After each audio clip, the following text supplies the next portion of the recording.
हाँ जी, तो नया दिन, नई शुरुआत और आज है 30 अप्रैल और अभी भी मैं लोगों को स्नो जैकेट में देख पा रहा हूँ और अभी मैं जा रहा हूँ जिम की तरफ। और जैसे आपको पता था मैं फिट फॉर लेस जिम करता हूँ यहाँ पे मैनिटोबा विनिपेग के अंदर, और अभी मैं जिम चेंज किया है जो है प्लैनेट फिटनेस। लास्ट वीडियो में मैंने जैसे बात किया था कि जो एक इनका $15 का पैकेज है और एक $30 का पैकेज है पर मंथ का। $15 का मैंने अभी सब्सक्रिप्शन उसका ले लिया जो आज लास्ट डे था, और अब जा रहा हूँ मैं उस जिम की तरफ, देखते हैं वहां पे क्या है। और आज इस व्लॉग में हम और बातें करेंगे जॉब से रिलेटेड, क्योंकि मुझे कहीं सब्सक्राइबर्स के मैसेज आए हैं इंस्टाग्राम पे जिसमें वो जॉब्स के लिए बात करते हैं कि जॉब्स कैसे हैंड करना है, क्या करना है। और 2022 में जो माइंडसेट था वो कुछ डिफरेंट था, 2023 में डिफरेंट था, 24 में अगर हम उसी सेम माइंडसेट के साथ, उसी सेम स्ट्रैटेजीज के साथ जॉब ढूंढते हैं, पार्ट टाइम जॉब ढूंढते हैं तो बहुत मुश्किल हो जाता है। मेरे पास कुछ यूज केसेस हैं जिनमें लोगों को जॉब आसानी से मिली है और उसी के बारे में आज हम इस वीडियो में बात करने वाले हैं। ये एक vlog kind of informative video होने वाला है, so stay connected guys, and तक जरूर देखना है जिसमें आपको काफी नॉलेजेबल इंफॉर्मेशन मिलेगी। और मशीन्स काफ़ी ज़्यादा एडवांस है। ऐसी लास्ट मशीन मैंने गोल्ड जिम में देखी थी अबू धाबी में, एंड ये डिजिटल मशीन्स हैं जहाँ पे आपको ये पता चल सकता है कितने सेट्स मार लिए हैं और कितने रेपिटेशंस हैं। Overall gym is good, fit for less से तो काफ़ी ज़्यादा बेटर है। इसकी मशीन्स काफ़ी अच्छी हैं और ऐसा लग रहा है धुंध हो रखी है बहुत ज़्यादा, पता नहीं कैसा सा मौसम है। ठीक है, आज वैसे दिखा रहा है कि रेन नहीं होगी, कल हुई थी काफ़ी अच्छी खासी नहीं कह सकते, बूंदाबांदी थी एज कम्पेयर टू यूजुअल जो रहता है यहाँ पे समर्स में। और अब चलते हैं घर की तरफ एंड फिर उसके बाद नहाते हैं, धोते हैं, खाते हैं, ऑफिस चलते हैं। अभी टाइम भी हो गया है 7:16 और मुझे निकलना है 8:30 तक। सो इतने टाइम के अंदर अंदर खाना खाना है। वैसे उठ मैं 5 बजे गया था प्रॉपर, बट उसके बाद फिर कॉफ़ी पीते पीते और उसके बाद टीवी ऑन हो गया। उसके बाद जो टाइम वेस्ट होना शुरू हुआ पूछो मत। कॉफ़ी ख़त्म हुई और टीवी बंद किया, अपने आप को जैसे जैसे करके पुश करके यहाँ तक लेकर आया। उम्मीद करता हूँ इस जिम में हम हर रोज़ आ सकते हैं। ठीक है, वैसे नेक्स्ट वीक मुझे कहीं जाना है, ठीक है, उसका खुलासा मैं अभी दूसरे तीसरी वीडियो में कर दूंगा, सरप्राइज है। ठीक है, चलो फिर चलते हैं घर और आगे की बातें करते हैं। ओके, सो जब तक हमारा बरीतो ठंडा होता है तब तक हम बात करते हैं मिसकंसेप्शन के बारे में। जो कुछ लोगों को लगता है कि कनाडा में अब स्ट्रगल बहुत ज़्यादा बढ़ चुका है, अब हालात ठीक नहीं है, अब डाउनफॉल है, अब ये होने वाला वो होने वाला है। It's not like that. ठीक है, अभी इलेक्शंस होने वाले हैं, उसकी वजह से बहुत नेगेटिविटी फैल रखी है और स्ट्रगल हर जनरेशन को फेस करनी पड़ी थी। जो फर्स्ट इमिग्रेंट्स यहाँ पे आए थे वैंकूवर के अंदर, उस टाइम पे सरदारों को, जो पगड़ी वाले लोग थे, उनको वाइट कॉलर जॉब नहीं मिलती थी। वो मतलब as a blue collar job, plumbing और इन सब चीज़ों में काम करते थे। ठीक है, एंड उसके बाद जो अभी ओल्ड इमिग्रेंट्स आए, जो विनीपेग की तरफ आए या टोरंटो की तरफ आए, ठीक है, उन लोगों को अलग टाइप की स्ट्रगल फेस करनी पड़ी जिस टाइम पे इनके वेजेस कम थे, ठीक है, और जॉब्स कम थी, एक्सपेंसेस भी कम थे उस हिसाब से।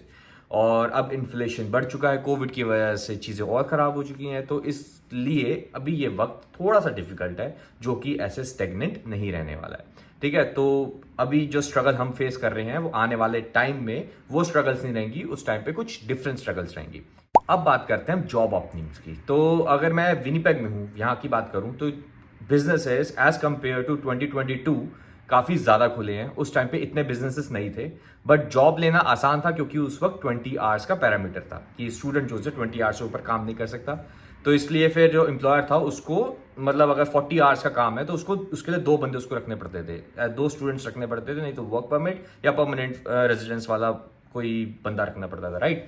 तो अब वो वाला सिस्टम हटने वाला है। सो आई होप कि जॉब अपॉर्चुनिटीज और ज़्यादा खुलेंगी, बट अभी भी एज कम्पेयर टू 2022 ज़्यादा ही है, क्योंकि मैंने यहाँ पे देखे रेस्टोरेंट्स बहुत ज़्यादा खुल चुके हैं, इंडियन रेस्टोरेंट्स बहुत खुल चुके हैं, बिजनेसेस काफ़ी अच्छे तरीके से थ्राइव कर रहे हैं। ठीक है, और as compare to closing businesses, opening businesses ज़्यादा है।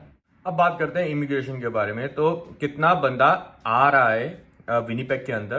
टोरंटो की तो मैं बात नहीं करूंगा, वहां पे तो हर इंसान टोरंटो की तरफ जाता है, हर कंट्री का बंदा। जैसे अगर आप कह रहे हो इजराइल का बंदा है या फिर यूरोप से है, कोई भी है, वो टोरंटो जाएगा या वैंकूवर जाएगा, वो विनीपेग नहीं आएगा। विनीपेग सिर्फ वही इंसान आता है जिसको अपना पीआर चाहिए होता है एज सुन एज पॉसिबल, जिसके पॉइंट्स नहीं बन रहे होते हैं, वो दूसरे प्रोविंस से विनिपेग के अंदर आता है। क्योंकि हमारे यहाँ पे खास कुछ नहीं है, 7 महीने स्नो रहती है, लैंडस्केप है, बोरिंग सिटी है, ठीक है। और उसके बाद पीआर लेने के बाद लोग यहाँ से चले भी जाते हैं, इसलिए यहाँ पे ये इशू हमेशा रहता है। बट अब क्या है कि विनिपेग ने पीएनपी देना मुश्किल कर दिया है। अब 5-5 महीने 6-6 महीने से लोगों को पीएनपी नहीं मिल रहा है उसकी वजह से लोग अटक गए हैं यहाँ पे। मुझे याद है मैं जब 2022 में यहाँ पे आया था, उसके बाद 5 महीने बाद मैंने जॉब करनी शुरू करी थी मैकडॉनल्ड्स में, और वहाँ पे कुछ बच्चे थे जो टोरंटो से आए थे और वो पीआर के लिए आए थे, राइट। उसके बाद उन्होंने वहाँ पे मैनेजर की जॉब ली, एज अ मैनेजर का एक्सपीरियंस लिया, पीएनपी की फाइल लगाई, और अब 2024 चल रहा है, अभी तक उनकी पीएनपी भी नहीं आई है, ठीक है। तो ये इन्होंने मैनिटोबा ने स्ट्रैटेजी चलाई ताकि लोग यहाँ पे रुक सके, वरना लोग यहाँ से निकल रहे थे। तो अब 2022 में हमने ऐसा क्या किया जो हमें जॉब मिल गई, तो ऐसी क्या स्ट्रैटेजी लगाई। उस टाइम पे बहुत फेमस था, हम लोग क्या करते थे, अपने रिज्यूमे प्रिंट आउट करते थे, उसके बाद सारे शॉप्स में जाकर दे आते थे, एंड अगर किसी को रिक्वायरमेंट होती थी तो वो हमें जॉब के लिए कॉल कर देता था, इंटरव्यू जाके दे आते थे। ऐसे ही मुझे मैकडॉनल्ड्स में जॉब मिली थी। अब इसका ड्रॉबैक ये होता है इस वक्त, उस टाइम पे नहीं था बट इस टाइम पे है कि जो एम्प्लॉय है, ठीक है, आप उसके हाथ में रिज्यूमे पकड़ाते हैं तो वो मैनेजर तक कभी पहुंच ही नहीं पाता है। ये मैंने इशू देखा है रिसेंटली, कुछ लोगों के मुंह से भी सुना ये सब। तो if this is happening which is wrong, तो अब हम ऐसा क्या कर सकते हैं कि हमें जॉब मिल जाए और हम कंपटीशन से थोड़ा सा ऊपर उठ जाए। अब देखो, हमारे पास एक ऑप्शन है कि हम ऑनलाइन जा सकते हैं और उनके जैसे लॉबलॉस की वेबसाइट है उस पर जाके हम करियर में जाके अप्लाई कर सकते हैं। That is something which is the most important thing which you should do as soon as possible. अपने रिज्यूमे पे काम करो, ठीक है, और जैसे जॉब्स है उसके हिसाब से उसका डिस्क्रिप्शन क्रिएट करो, अपना रिज्यूमे जो सा है डिस्क्रिप्शन के हिसाब से क्रिएट करो। जैसे अगर उसमें लिखा है कि रिक्वायरमेंट है सेल्स की, रिटेल की, तो रिज्यूमे पूरा पूरा उस हिसाब से बनाओ। ऐसा नहीं है कि कस्टमर सर्विस का रिज्यूमे बनाया हुआ है और वही सब कुछ चेपी जा रहे हो, ये काम मत करना, कभी भी पिक नहीं होगा। दूसरा, फॉलो अप्स जरूर लो। जैसे अगर आपने लॉबलॉस में ट्राई किया या फिर आपने वॉलमार्ट में ट्राई किया, उसके बाद रिजेक्शन का मेल जब तक नहीं आता तब तक फॉलो अप लो उनसे, ठीक है। उनको ईमेल डाल दो या फिर कुछ भी तरीके से उनको कांटेक्ट करने की कोशिश करो, बात करो कि मैंने अप्लाई किया था, उसका क्या रिस्पॉन्स आया। अगर आप फिजिकली जाके रिज्यूमे भी दे रहे हो तो कोशिश करो मैनेजर के हाथ में रिज्यूमे दो, पहले फिगर आउट करो वहां का मैनेजर कौन है। जब पता चल जाए हाँ ये मैनेजर है, तो उसके साथ थोड़ा सा कम्युनिकेट करो, बातचीत करो। कम्युनिकेशन इज अ की। अभी रिसेंटली एक लड़के को जॉब मिला है एंड उसको जॉब सिर्फ फुल टाइम जॉब मिला है और सिर्फ कम्युनिकेशन के बेस पे। अब वो कहीं पे पार्ट टाइम जॉब कर रहा था एंड जो शॉप का ओनर है बाहर ही शॉप के खड़ा होता था, तो वो भी निकलते बढ़ते उससे हाय हेलो करता रहता था शॉप के ऑनर से। और उसके बाद फिर एक दिन शॉप के ऑनर को एम्प्लॉय की जरूरत हुई एंड उसने उस लड़के को अप्रोच किया क्योंकि उसको अच्छा लगा वो उससे बात करने में, कंपनी में वाइब मैच हो गई। तो उसने उसको बोला कि यार तुम जॉब कर सकते हो मेरे साथ और मैं फुल टाइम ऑफर कर रहा हूँ, और फुल टाइम उसको जॉब मिल गया। एंड इसका बेनिफिट देखो क्या हुआ, उसको फुल टाइम वहां पे एज अ जॉब मिल गया। बेशक नॉक बी का जॉब है जो नॉक ए में भी कन्वर्ट हो जाएगा आने वाले टाइम में, एंड वो पीएनपी भी अप्लाई कर सकते हो। और नॉक ए में पीएनपी लगना काफी आसान है as compare to NOC B या नॉक सी, क्योंकि मुझे जॉब जो सी नॉक ए में मिली थी और 15 दिन में मेरा पीएनपी लगा था, बट आज के टाइम पे 2-2 3-3 महीने लग रहे हैं, विच इज वियर्ड और स्ट्रेसफुल है बहुत ज्यादा।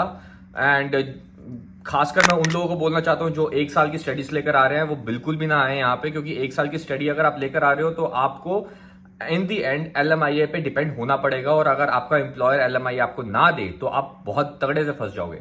और अगर आप पेरोल रन के मॉडल के अंदर जाओगे तो उसके अंदर बहुत ज्यादा रिस्क है, क्योंकि जो गवर्नमेंट जो है वो आपका PR या आपकी सिटीजन कभी भी रद्द कर सकती है अगर उनको पता चले कि आप किसी फ्रॉड के थ्रू यहाँ पे PR हुए थे, ठीक है। सो कोई भी क्रिमिनल एक्ट मत करना यहाँ पे, जो भी करना लीगल करना और प्लान करके करना, किसी भी चीज को हल्के में मत लेना। ये स्ट्रैटेजी जो सी है इसको अपनाओ as soon as possible. Communication से पीछे मत हटो, इवेंट्स में जाओ, इवेंट्स में जाके लोगों से बात करो। ये मत सोचो कि आप कैसे लगोगे और लोग आपके बारे में क्या सोचेंगे, कितना सोचेंगे, कैसा सोचेंगे, सब मत सोचो। और ज्यादा कोशिश करो आप दूसरी नेशनैलिटी के लोगों से बात करो, ठीक है, उनके साथ हंसी मजाक करो, कोशिश करो उनके साथ जोक्स कैरी करने का और उनकी लैंग्वेज समझो, यहाँ के स्पोर्ट्स को समझो। आइस हॉकी जो सा है यहाँ का फेमस स्पोर्ट है, एंड जेट्स टीम है हमारी विनिपेग की, अभी पीछे मैचेस हुए हैं हम पूरे तरीके से हारे हैं एंड ये कम्युनिकेशन इनके साथ अक्सर होती रहती है, तो ये आपको हेल्प करती है इनसे बातचीत करने में, ठीक है। और फिर कल को यही लोग आपको जॉब ऑफर करेंगे जब इनके पास कोई भी नहीं होगा, क्योंकि जब फॉर एग्जाम्पल अगर मेरा बिजनेस चल रहा है और मुझे कोई इंप्लॉय की जरूरत है, सबसे पहले मेरे दिमाग में किसका नाम आना चाहिए? आपका आना चाहिए, राइट? जो मुझसे कम्युनिकेट कर रहा है और मुझे पता है कि हाँ आप जॉब ढूंढ रहे हो अभी, है ना। और ये नहीं कि आप मतलब से किसी से बात करोगे, अच्छा यार ये ये शॉप ओनर है, मुझे इससे बात करनी चाहिए जॉब के लिए, और आपने कम्युनिकेशन की दूसरी तीसरी लाइन में उससे बोले यार do you have any opening for me, which is wrong. Like आप अपना कंसेंट दिखा सकते हो कि हाँ you are looking for job and you are applying and all those things, but वो कम्युनिकेशन के बीच में कहीं पे फिलअप करोगे आप, है ना। तो वो थोड़ी स्मार्टनेस है जो आपको हेल्प करेगी जॉब दिलवाने में। ये कुछ चीज़ें हैं जो मैंने लोगों से बात करी, स्टूडेंट से बात करी, स्मार्ट स्टूडेंट से जिन्होंने जॉब्स एक्वायर कर ली। अब मैंने ऐसे स्टूडेंट्स देखे हैं जो आईटी में जॉब ले ली उन्होंने as a student, PG diploma करने आए हैं, मास्टर्स का कोर्स करने आए हैं, और उसके बाद फिर वो नियो फाइनेंशियल या कोई अच्छी कंपनीज में जॉब कर रहे हैं लोअर वेज पे। लाइक मिनिमम वेज यहाँ पे भी 15 है, और 15 मिनिमम वेज पे वो सॉफ्टवेयर इंजीनियरिंग का जॉब कर रहे हैं। अगर आपको लगता है कि ये बुरा है, लेबर है, तो नहीं। अगर आपके पास स्टडी के टाइम पे एक्सपीरियंस भी है सेम फील्ड का, तो आपको इन दी एंड फुल टाइम जॉब लेने में बहुत आसानी हो जाती है। हाँ जी, तो ऑफिस से घर आ गए हैं और अभी हम जा रहे हैं कनाडा पोस्ट के ऑफिस, क्योंकि वहां से एक पार्सल उठाना है। अब क्या होता है कि अगर ये पार्सल डिलीवर नहीं कर पाते हैं कनाडा पोस्ट वाले, तो अपने वेयर हाउस में रख देते हैं। यहाँ पे शॉप्स के अंदर एक छोटा सा एक शॉप बना रखा है, सोबे के अंदर इन्होंने छोटा सा एक काउंटर बना रखा है जहाँ पे ये पार्सल जो उनसे रख लेते हैं।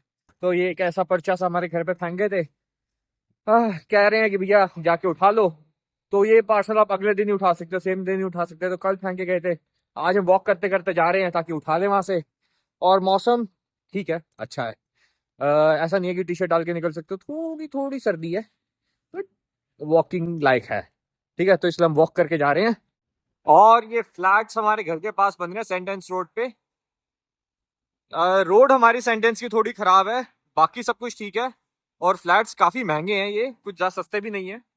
इसका पता किया था तो एक एक फ्लैट 3-3 लाख का है, तो 2.5 से 3 लाख तक के फ्लैट बन रहे हैं, जो कि बहुत एक्सपेंसिव है। रीजन बिहाइंड के डाउनटाउन से काफी नजदीक है, 15 मिनट का रास्ता है यहाँ से सीधा डाउनटाउन का। सेंटेंस रोड काफी नजदीक पड़ती है, बस यहाँ की रोड खराब है, बाकी सब ठीक है। क्राइम टाइम की इतनी कोई इश्यू नहीं है। तो बट अगर मैं रहना चाहूंगा तो मैं यहाँ नहीं रहूंगा, थोड़ा आउटस्कर्ट्स में रहना पसंद करूंगा, जहाँ पे थोड़ी शांति ज्यादा हो। और विनिपेग की एक खास बात ये है कि यहाँ पे जितना बाहर निकलते हो उतनी प्रॉपर्टी महंगी होती है, और जितना डाउनटाउन के नजदीक रहते हो उतनी प्रॉपर्टी सस्ती होती है। हाँ, प्रॉपर्टी भी है एक टॉपिक जिसके बारे में हम बात कर सकते हैं। अगर आपको इंटरेस्ट है तो आप कमेंट में लिखे, थोड़ी बहुत जानकारी है मेरे को प्रॉपर्टी की, यहाँ पे दे देंगे आपको। ये तो पार्सल उठा लिया है और ये रहा हमारा पार्सल। घर जाके देखते हैं कैसा सा है, ग्रीन स्क्रीन लिया, लेट्स सी हाउज इट। अब चलते हैं घर की तरफ और करते हैं आगे की बात। तो ये आ गया हमारा पार्सल, बिल्कुल पीछे है, एंड ग्रीन स्क्रीन हमारी है जुगाड़ू, ठीक है। इसको जिस तरीके से मैंने खड़ा किया मुझे ही पता है। अब लेट्स सी इससे हम क्या कर सकते हैं, क्या बना सकते हैं, कुछ नया करेंगे नहीं करेंगे देखते हैं। इसलिए मैंने कुछ सस्ता सा माल उठाया, ठीक है, तभी ये आपको ऐसा सा दिख रहा है। And let's see, let's try this once. ये हम पीछे लगाते हैं सबसे पहले Niagara Falls. Looks good, nice motion में। और अब लगाते हैं हम वर्ल्ड ट्रेड सेंटर, पुराना वाला। यो, लुक्स गुड। अब कुछ स्टैटिक के साथ ट्राई करते हैं। अब लगाते हैं मोदी जी को। प्यारे भाइयों Yeah, he's here. So that's it for the day. I hope आपको ये वीडियो पसंद आई होगी। अगर आपको पसंद आई है तो आप इस वीडियो को लाइक करें, इस चैनल को सब्सक्राइब करें। जो इन्फॉर्मेशन मैंने आपके साथ शेयर करी है अगर आपके लिए यूजफुल है तो आप नीचे कमेंट में लिखें, अपने और क्वेश्चंस को लिखें। अगर आपको रिज्यूमे के रिगार्डिंग कुछ क्वेश्चंस हैं, अगर फॉर्मेट पता करना है या फिर कोई भी क्वेश्चन आप पूछ सकते हैं, मैं आपको जवाब दे दूंगा। आपको पता है मैं जवाब दे देता हूँ, है ना, सबके जवाब देता हूँ मैं। मतलब मेरा सुबह सुबह का काम ही यही है कि मैं देख रहा हूँ तो किसके क्या मैसेज आए हैं उसको रिप्लाई करना, नहीं तो फिर उनकी मैसेज को लाइक करना, ठीक है। और रही बात प्रॉपर्टीज़ की, तो अगर आपको प्रॉपर्टीज़ के रेट के बारे में पता करना है, घरों के बारे में पता करना है, कौन सा घर कितने का पड़ता है, कौन सा एरिया कितने का है, तो आप कमेंट में लिख सकते हैं, अपना एरिया बता सकते हैं। मैं थोड़ा बहुत रिसर्च करके बता दूंगा, क्योंकि मेरे कुछ रियल्टर्स के साथ बातचीत चल रही है आजकल, तो वो लोग अपना ज्ञान पेलते रहते हैं मुझे, तो मैं भी आपको थोड़ा बहुत पेल दूंगा ज्ञान, है ना। तो चलो फिर करते हैं इस वीडियो को यहीं पे खत्म। उम्मीद करते हैं सब कुछ सही था इस वीडियो में। ठीक है, till then take care, good day, good night, bye bye.